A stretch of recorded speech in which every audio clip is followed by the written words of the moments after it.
Tuhan yang terambil dalam Mazmur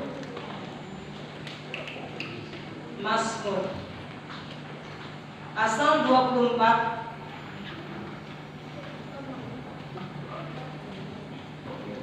Sudah dapat? Mazmur pasal 24 ayat 7 sampai 9. Demikian firman Tuhan. Angkatlah kepalamu hai pintu-pintu gerbang, dan terangkatlah kamu hai pintu-pintu yang berabad-abad, supaya masuk Raja kemuliaan. Siapakah itu Raja kemuliaan?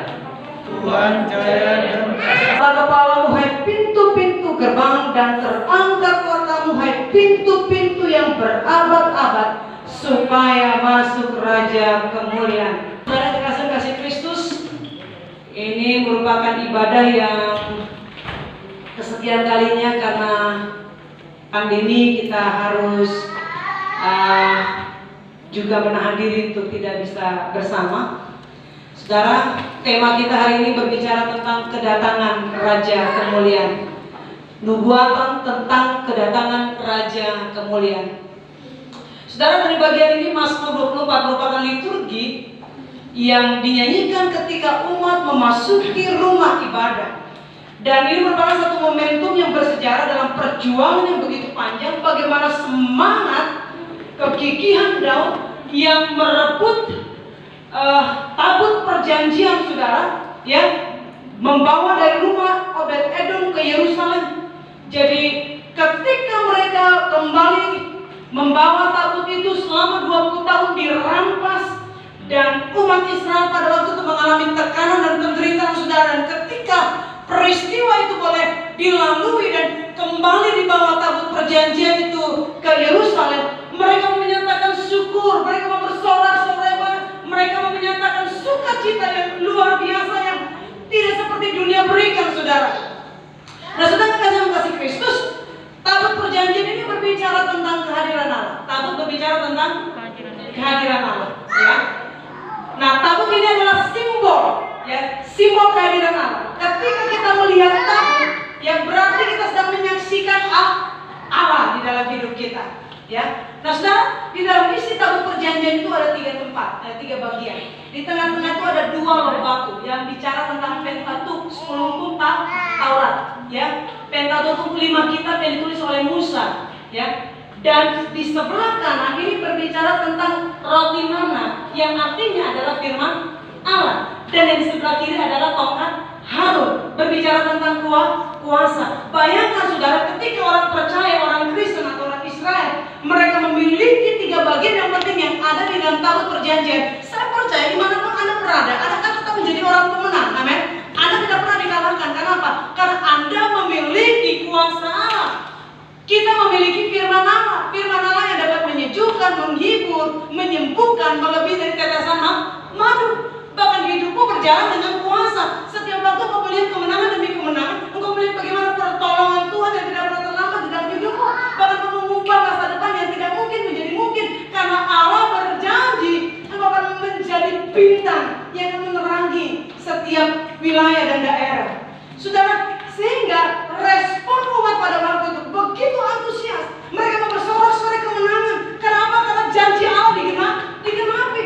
Ya, mereka menerima berkat yang dicurahkan. Kenapa? Karena keselamatan Tuhan telah nyata. Sudah kekasih dan kasih Kristus, kita sedang memasuki masa Advent pertama. Ya, artinya minggu-minggu persiapan Natal. Apa yang seharusnya kita siapkan? Ada 2 hal yang paling penting, saudara. Bagaimana kita menyambut? Yang pertama adalah kelahiran Tuhan Yesus di masa-masa pandemi. Apakah tetap kita bisa bersuka cita? Apakah kita tetap bisa bilang thanks God, we praise you Lord?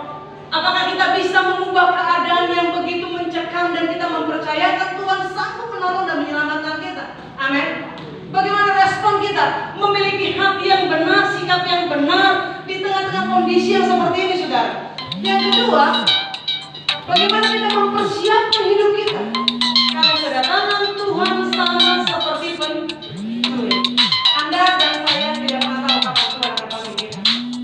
Saya beberapa waktu yang lalu sempat mencintai seorang pendeta HKBP yang baru tenar dan viral karena bentuk pelayanannya seperti orang KKR. Belum pernah dalam sejarah HKBP luar biasa. Tapi tiba-tiba saudara ketika Tuhan panggil dengan cara yang luar biasa karena COVID-19, bagaimana duka cita yang luar biasa. Itu sebabnya yang kedua, bagaimana kita akan menyambut kedatangan Tuhan. Ya, siap sediakah kita? Apakah kita tidak mampu menyikapi kondisi ini? Nah, saudara kasih Kristus, dari bagian ini yang kita lihat dalam ayat 7 dikatakan bagaimana kita menyambut kedatangan Raja Kemuliaan. Dalam ayat yang ke-7 dikatakan, angkatlah kepalamu hai pintu-pintu gerbang, dan terangkatlah kamu hai pintu-pintu yang berabad-abad, supaya masuk Raja Kemuliaan. Yang kedua, pernyataan yang sama yang diulang oleh Daud, angkatlah kepalamu hai pintu-pintu gerbang, dan ayat ke-9, dan terangkatlah kamu hai pintu-pintu yang berabad-abad, supaya masuk Raja Kemuliaan. Ada sesuatu yang sangat menarik yang disampaikan oleh Daud. Hal yang pertama, saudara, dikatakan apa? Angkatlah kepalamu. Saya pernah cerita ya, bagaimana orang Papua yang lagi berduka cita karena suaminya dipanggil, dia terus nunduk. Ini Mace, bapak-bapak bilang begini, Mace, kau mau apa? Dia jalan, dia tidak mendengar. Dia terus berjalan. Mace, kau berhenti sebentar. Kau mau apa? Dia pakai noken tuh. Noken yang pertama isinya anak, noken kedua isinya babi. Sampai dia Mace penasaran sekali, dia dong. Apa dia pele tuh? Dia bilang, kau mau apa?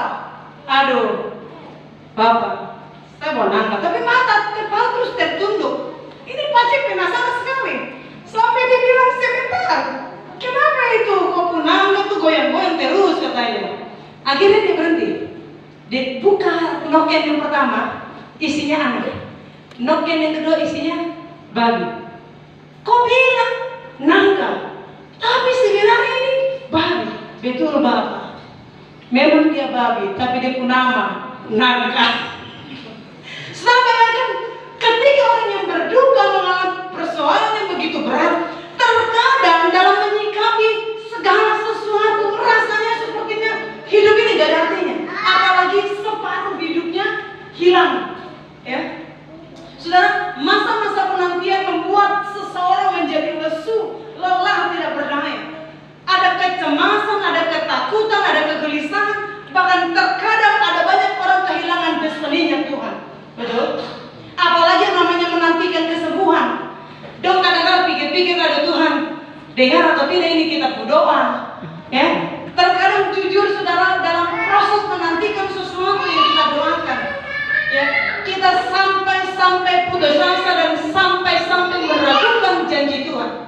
Saudara kasih Kristus, Yerusalem sebelum menjadi ibu kota, saudara, ya, ketika Yerusalem dirampas, ya, ketika Yerusalem sebelum menjadi ibu kota, kerajaan Israel, wilayah daerah itu dikuasai oleh Filistin. Dan saudara bayangkan, itu sesuatu yang tidak enak, saudara. Apalagi khususnya yang baru menikah. Mimpinya kalau habis menikah apa? Bulan madu. Tapi yang terjadi, saudara, menjadi bulanan. Ya, tadi kita habis cerita-cerita dengan Bapak Tela Benua. Ya, orang berpikir ketika masa pacaran dengan masa menikah itu beda, saudara. Masa pacaran itu semuanya indah-indah. Ya, Bang Gultom sama Kang Kasri, semuanya indah-indah. Tapi ternyata pada proses masuk mengenal, menikah, baru mengenal pasangan kita aslinya itu pada waktu menikah. Karena sudah tinggal bersama, kita tahu betul apa yang dilakukan, apa yang dibohongin. Sampai satu ibu, ya, ini Pace tanya. Tadi seperti saksi yang disampaikan oleh Bapak Dominic, bagaimana pengalaman hidup. Ya, ini sesuatu yang luar biasa. Sampai berani jujur di hadapan kita. Dia ingin memanjani iblis sebenarnya. Dia bukan sedang mempermalukan dirinya, tapi bagaimana iblis harus dibongkar. Dosa harus diselesaikan dengan Tuhan. Ya, saudara, apa yang terjadi, saudara? Kondisi bangsa Israel bagaikan orang yang kalah, yang kepalanya tertunduk, penuh dengan kepedihan, penderitaan, kesesakan, air mata, luka banting. Tidak ada sesuatu yang membuat mereka bisa dapat bersuka cita. Tapi hari ini ada berita baik buat kita semua. Hari ini ada berita baik. Angkatlah kepalamu. Ini sesuatu yang sangat penting, saudara. Bahwa bersama dengan Tuhan, ketika Raja Kemuliaan itu datang, tidak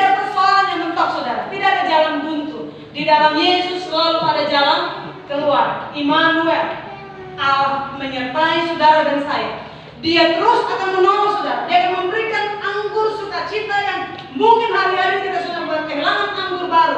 Allah akan mencurahkan anggurnya bagi saudara dan saya. Itu sebabnya saudara, dia mau supaya saudara berhenti untuk tertunduk. Amin. Hari ini saudara harus berhenti untuk takut, galau, cemas, bingung, dan lain sebagainya. Pastikan bahwa bersama dengan Tuhan, saudara akan melihat kemuliaan dan kekuatan yang datangnya dari Tuhan. Saudara, bukan satu kebetulan di dalam pasal ini ada 6 kali kata Yahweh, kata Tuhan diulang-ulang. Dikatakan dalam ayat pertama apa?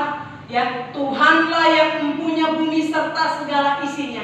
Artinya hak kepemilikan adalah milik Tuhan.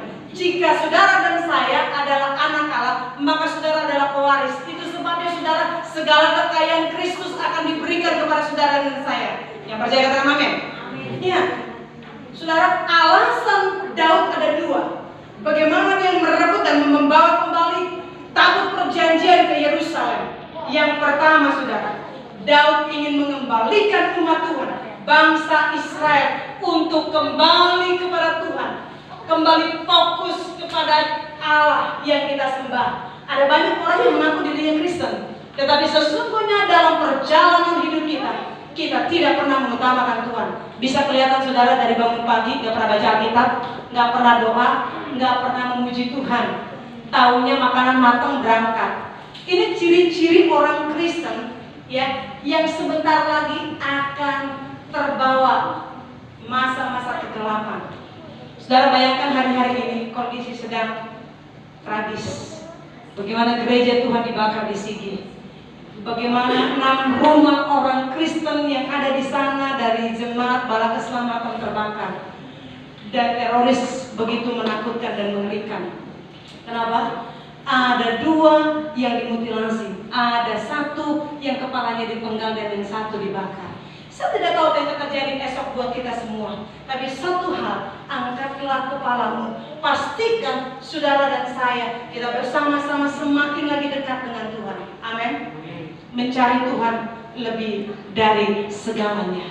Yang kedua saudara, yang Daud mau lakukan, kenapa dia sampai begitu serius, exciting untuk membawa tabut perjanjian ke Yerusalem? Alasan yang kedua, Daud sebagai seorang pemimpin yang baru diangkat menjadi seorang raja. Ada banyak orang yang akan ditemui yang begitu mencoba untuk menghancurkan pekerjaannya. Ada banyak orang yang akan mau mengganggu gugat pemerintahannya. Nggak aneh saudara, pemerintahan kita juga hari-hari ini sedang mengalami kegoncangan. Satu hal yang kita harus yakinkan, Daud butuh Tuhan.